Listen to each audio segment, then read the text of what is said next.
Cambodian Broadcasting Network.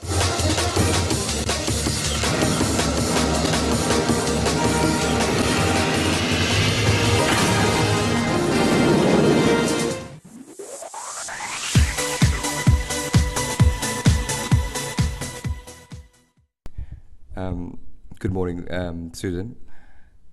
Welcome to the Khmer program, and thank you for taking some time off on your busy schedule as well during this election campaign. Thanks, I'm really delighted to be with you. Okay.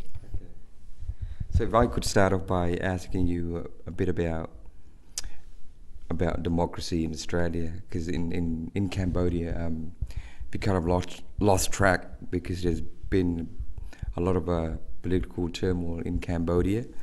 So Cambodia held its first free election in 1993 with the assistance of the UN.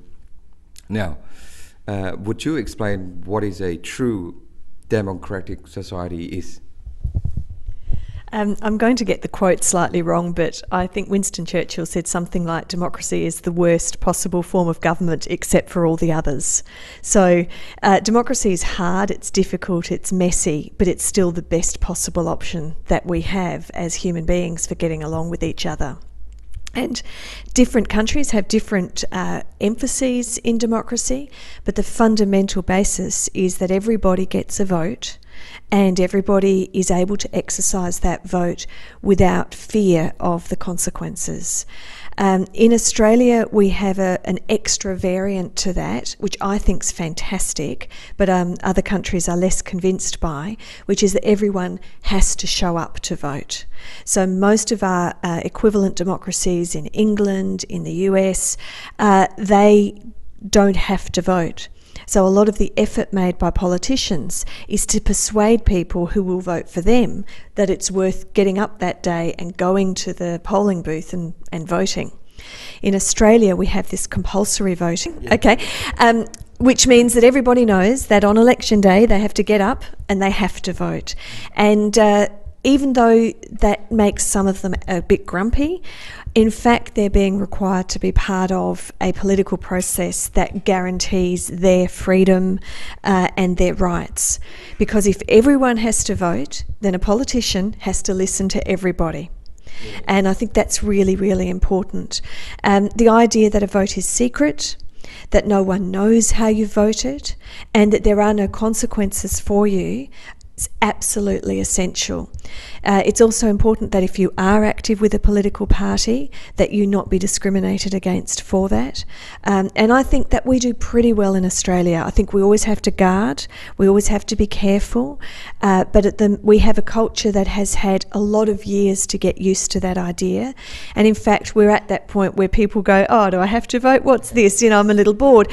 And that's kind of the luxury of living in a very mature democracy. And sometimes people say, well, in other countries, they would love to have what we have, that you can go and you can vote. One of the other features I love in our democracy is that Australian politicians are very accessible.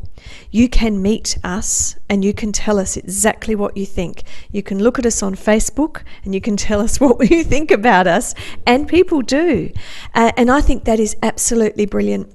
My first election was 2 years ago, and I would go and door knock houses, and people would tell me how cross they were about this and how grumpy they were about that.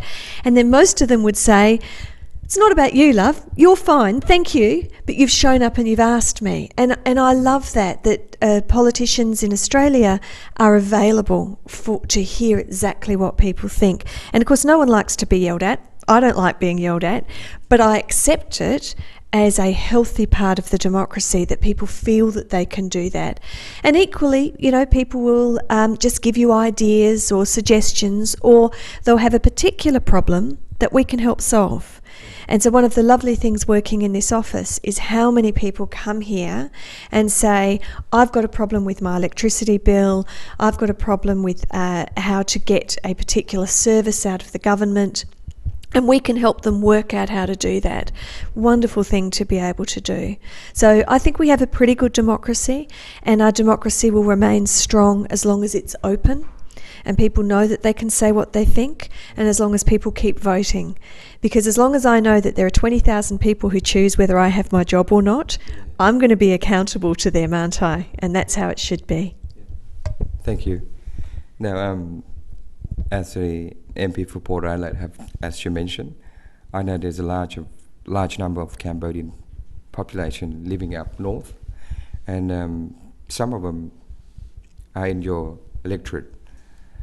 So about roughly how many Cambodian in your electorate? There are nearly 300 people on the electoral roll at the moment who are identified as being of Cambodian background, and I have one of the most diverse electorates in South Australia. I don't know if it's quite the most diverse, but I have a very big range of the countries that people came from originally, which makes it to me one of the best electorates. There's lots of reasons why Port Adelaide is the best electorate, and that's one of them. The fact that there are people from Cambodia living here and feeling the safety that we can offer and the democracy that we can offer is a wonderful thing. And what they bring is their culture, their language, their faith, and their different way of looking at the world. And I think it's wonderful that we are a country that is built from different ways of looking at the world, all coming together and all having equal votes. I think that's such a strength in Australia. And I get very sad when I hear people being unhappy about other people coming from countries that don't have an English background and coming here. I think the people who feel that way is a very small number, but sometimes they're a little loud. I think most of us realise that what we have is a remarkable country, and the reason it's remarkable is how many different cultures have come together to make us Australia. Yes. That comes up to my next question. I was because I know, have you mentioned that in your electorate there's diverse cultures in your electorate, and so how important is Cambodian community to the northern suburban area and also your electorate itself? Well, Cambodians form a very significant group in South Australia, and yes, particularly in the northern suburbs. I have some of that in my area, and others are sitting in with a couple of other seats, and we find that we are more informed about what's happening in Cambodia perhaps than some of the other MPs, because we have that higher proportion. But the Port Adelaide electorate has people from the first, we have a lot of Aboriginal people here, so the first people who lived in Australia, and then a lot of English people, a lot of Irish people, and then the people who came after the Second World War, so the Greeks and Italians who came through, and then the Vietnamese, the Cambodians, and then more recently people who are coming from various African countries and people from India. So we have such a beautiful range. The story of the building of Australia you can see in my seat, and I really appreciate and respect that. Thank you. Now, so what, you have mentioned quite a few things that you are able to assist your constituents in your electorate. So if you could tell the Cambodian community what are your assistance, because Cambodian community, I'm not quite sure if they fully understood the democratic system in Australia. One of the strange features of our democracy is that we have 3 levels of government, and that's incredibly confusing for people. So we have the Australian government, which is also called the federal or the Commonwealth government, but it's all the one government, and that has the Prime Minister. And then we have each state has a parliament, and the leader of that is the Premier. And then we have local governments, which have very different sizes, but they are the ones who are dealing with the local issues for people. I can explain a little bit about what each one does, but what I tend to say to people when I'm meeting them is, if you have a problem, come and ask my office, and it might not be us that fixes it, but we'll be able to help you find who it is, because it's very hard for people. It doesn't matter where they were born. They might go back to Australia 5 generations or 100 generations. With Aboriginal people, it's very hard for someone to just know automatically who does what in our democracy. It shouldn't matter. Come to one of us and we'll help you find out what the answer is. But essentially, the Australian government deals with the really big picture issues, you know, the taxation, the payment of Centrelink payments. They provide money for the universities. They obviously do things like have AusAid. This current federal government appears to be getting rid of AusAid, but the outreach to overseas countries to help, which my brother's been employed with for a number of years, and in fact lived in Phnom Penh for 18 months, which was a really fantastic time for him, and he's learnt quite a bit of Khmer. Unlike me, he can speak a bit of Khmer. So that's kind of the federal government, and then the state government does the things that you often experience day to day when you're living in a city. The public transport is ours, the schools are ours, the hospitals are ours. So those kinds of issues, that will be us. And then the local government, they look after the parks locally, they're in charge of stormwater, they run the libraries, and all 3 levels will provide grants to organisations. So the Cambodian Community will apply for federal government money, state government money and local government money. All 3 levels of government are responsible for and interested in a very multicultural Australia, and all will provide support for that. So, as I say, if someone needs a bit of help, they might have trouble because the person came to their door and sold them electricity, and then they realise they're actually paying more than they used to pay. Come and talk to us. We're very good at helping with that kind of thing. If you've got problems with payment that you expect to get from Centrelink, or you've got problems that you would like assistance with migration, either for you or your family members, that really is an Australian government level. So that's probably going to be Mark Butler, who's the federal member for Port Adelaide. But if in doubt, give my office a call and we will help you out and we'll steer you to where you need to go. Okay, so what can Cambodian community do to assist yourself with your work, and also what contribution the Cambodian community should continue to make Australia the most livable country, because in this modern changing world, I guess. Yeah. Well, I think the Cambodian community, simply by coming and choosing to be here, has added enormously to our country. The events that are held, the religious observances and ceremonies that the Cambodian community might have, the fact that they are open to other people to come and observe and be part of, is very healthy for us to understand that there are other ways of thinking about the world. And also the way that children of communities that have come more recently are able to stand across the 2 cultures is very special. I often visit people who've come here as adults and their English language is not particularly good, and they'll grab their child who can speak both languages equally, and that's just magic. To be able to speak 2 languages equally well is such a gift. I've noticed with some of the communities who've been here a little longer, so the Italian or the Greek community, that they are now very much focused on keeping that going, because they now have the 2nd generation, the 3rd generation, starting to be the 4th generation here. And they really want those little children to learn what it is not just to be Australian, but to be Greek Australian, to speak Greek language, to appreciate the history that the Greeks have. So I think the Cambodian community, as you've been here longer and longer, will also experience that transition of how do we make sure that although we're very Australian, we're also still Cambodian Australian, and that's special and should not be lost.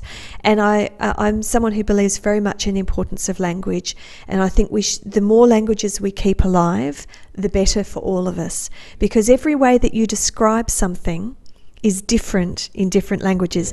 You can translate, but it's still different, and there's something very magic. We've lost a lot of Aboriginal languages in the last 200 years. Some, like the Ghana language, died out as a language that people were able to use with each other and is coming back now. So to be able to rescue a language for an old culture like the Aboriginal culture has been very special and very important. And it would be wonderful if the Cambodian community maintains the strength of their language or their languages. I know that some people from Cambodia don't just speak Khmer, they might speak one of the Chinese languages as well. But all of that is so important, so rich. Another thing the Cambodian community, I'm sure, will get involved with is the idea of helping the even more newly arrived communities. So there are some people who are coming from African cultures, from the Bhutanese people who've arrived 5 years ago is when they first started coming. They're going through all the difficulties and the challenges that Cambodians have gone through for several years, and Vietnamese people, and then longer back the Estonians, the Lithuanians. So the Multicultural Affairs Commission is very keen to get these two to get different cultures and communities to support each other, because as different as we all are, we all have very similar challenges. We want our kids to have good education, good prospects. We want them to keep our culture, but also be part of the next culture. Yeah. We want to make sure that people are able to be employed, that they have meaningful jobs. So we can help each other while keeping our strong cultures as well. And I'm sure that the Cambodian community is open to being involved with that, to giving help as well as receiving help. And that's the best of Australia, really, isn't it? Giving and receiving help. Yeah. Thank you. Now the state election is approaching. I got a chance to read the advertisements on Monday. I saw on the Labor's 4-year plan. One of them was the trade plan for Southeast Asia. Is Cambodia on the list? If so, what sort of trade are we looking for? Well, I'm no expert in the trade portfolio, and I can absolutely talk to the Minister about the exact plans there, but the direction of the fact that we in Australia live in such a special location, and because we are made up of so many different cultures, we have relationships with countries that other countries would love to have. I was an admirer of Paul Keating when he was Prime Minister.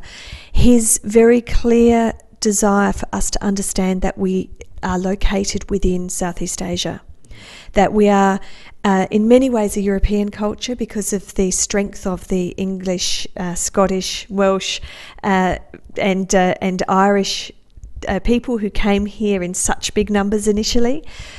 But for all that we have so many European ties, we are here in Southeast Asia. We are an Asian located country, and that's something that we should treasure, and that is also going to feature in our trade relationships.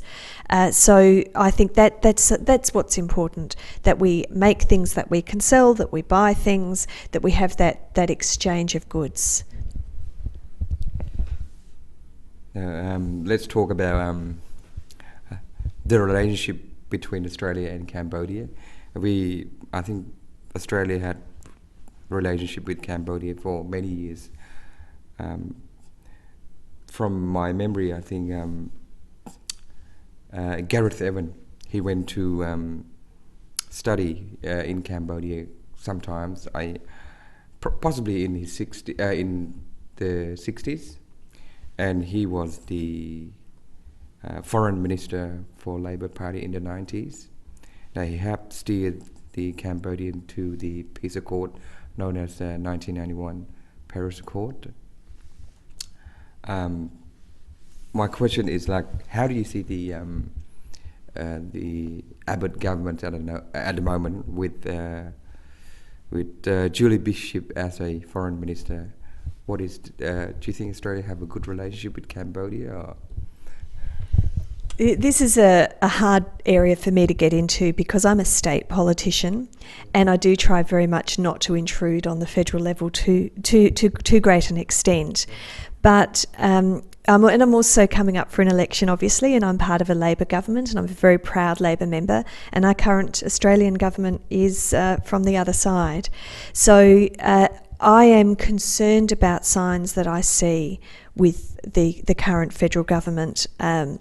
I'm concerned, as I said earlier, that they have decided to dismantle AusAid, the aid arm of the Australian government, and just have it within DFAT generally, so that's the Foreign Affairs and Trade portfolio. That concerns me. I would say that every Australian Prime Minister from either side does know how important our neighbourhood is. They do know that those relationships matter, and I'm sure that all of them are respectful in that. I think that the Hawke government and then the Keating government, under which Gareth Evans was the foreign minister, was particularly keen to change our views, as I said, about are we a European country, is America our most important ally, or is there something more special here in our neighbourhood? And I think that changed a lot of Australians' attitudes. Malcolm Fraser, who was the Prime Minister before Bob Hawke, and from the Liberal side, he was very keen to open up our doors to refugees at a time when Indochina was having such a difficult time. So on both sides for a long time there has been a willingness to open our doors and a desire to develop that relationship. I think Gareth Evans did play a very special role at a crucial time with the Paris Accord. I would only say I hope that our current government lives up to that and maintains those discussions and relationships and encouragement to allow democracy to flower. Yeah. That's what we all want as human beings, is to have our views expressed and to feel safe. And I would hope that our Australian government, despite being on the other side, is indeed of that, is going to carry that on. When we had the federal election last year, I had the job of being at the Royal Adelaide show the next day at the Labor Party booth. So we hired a booth that was for Labor, and we had balloons and posters, and I was there the day after we lost the election. And what I found so special was that was fine. It wasn't like I had to be scared to be there because my party wasn't in power anymore. It wasn't like people came along and were aggressive. Because in Australia, in our democracy, we know that elections happen, the sides change. It matters in a lot of ways, but not to the point of feeling unsafe. And so that goes back to our discussion early on about how strong our democracy is and how respectful ultimately we are. Different parties will be in power, and things I don't want to see will happen, but it's not at the point of being frightened.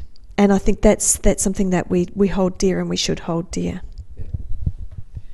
Yeah. Just in regards to the democracy itself, in Cambodia at the moment it's still a political deadlock.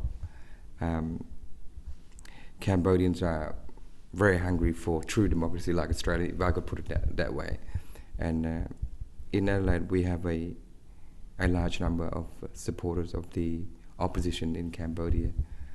So in your position as an MP for Port Adelaide, and there's quite a large number of Cambodian in your electorate, what assistance would you hoping to assist the Cambodian community with the process of helping Cambodia to lead a true democracy? I guess one answer is that Australia ought to be an example that people can point to as this is what democracy can look like. It's not the only form of democracy, but it's a good one. and it shows the strengths and weaknesses of our system, so that serves as an example for other countries to look at. We also have a special role, I think, in how we educate people who are going back to live in other countries. We have had international students for a number of years now, and I studied at Flinders University, which was the first university to really seriously get international students who would come here, not just learn the subject matter, but learn about how we do things and then take that back. And I think that's an incredibly positive role that we play. And the number of international students has just increased so much year after year. For a little while, when I worked at the University of Adelaide, I was responsible for the area that included the international student support. And that was, again, a very special time in my life to be involved in helping students who came here to settle in and get the most that they could out of the experience, and then take that back and help those countries to grow in a way that's productive for that country. I think that's very useful. And if you looked at that 4-year plan that the Labor Party launched, the growing of having students come here, learn and go back is absolutely one of our priorities. In terms of trade, it's one of the best things that we can do, is offer a good education to people, because as I said, it's not just the education in that particular subject matter, and that really matters, but it's also the opportunity to live in our kind of country. Now, I don't want to say, well, my country's better than all the others and you should just learn how to live like Australians. We have our problems too, and we've grown in a certain way because of who we are and who's come to make up our country. But at least we can be there to offer one way of doing it, for other people to come and go, I like this bit, I don't like that bit, but it informs how they think when they go back. I think that's a very positive way for us to help. Okay. Would you say that if your party, Labor Party, is in power, would you say Australia would have a better relationship with Southeast Asia, or Cambodia in particular? It's hard to claim. Definitely the Labor Party, particularly at the federal level, because that's where these discussions usually happen, have been, I think the Labor Party has been the quickest in many ways to appreciate the importance of our location.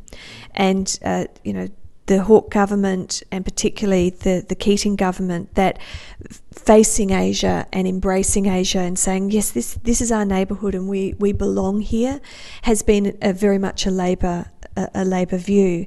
But that's not to say that there are no Liberals who feel that way. There are many Liberals who feel that way, and that's terrific. And I would never criticise another party just for the sake of criticising it. But I think that Labor has a very strong record, and a lot of the people who live in the northern areas are from these countries, particularly Cambodia, as we're discussing, and they tend to have Labor members of Parliament, and so that makes us more sensitive to those issues as well. So I'd like to claim that we're a little special and better, but I don't in any way want to make a cheap point about the Liberal Party or any of the other parties, the Greens and so on. There's a good sense of multiculturalism across our Australian democracy, and that's a terrific thing, and I would want to share that as far and wide as possible. Thank you. Now, last question. The election is on the 15th of March, Saturday. Yes. So what is your message to the Cambodian community? Well, the Cambodians in Port Adelaide, of course, I would very much like them to vote for me on that day. But you know what's really important is, assuming that we're talking about the citizens, of course, who are enrolled, and there'll be lots of Cambodians who live in Port Adelaide who aren't yet citizens, and that's fine. But the citizens, they need to know that they do need to go and vote. It is compulsory in our country that you show up, you have your name crossed off, and you take the ballot paper. You are not actually legally required to then do anything with it, but do something with it. Use your vote. Go into that booth, have a look at the names, think about what you know about the different parties, and make your decision.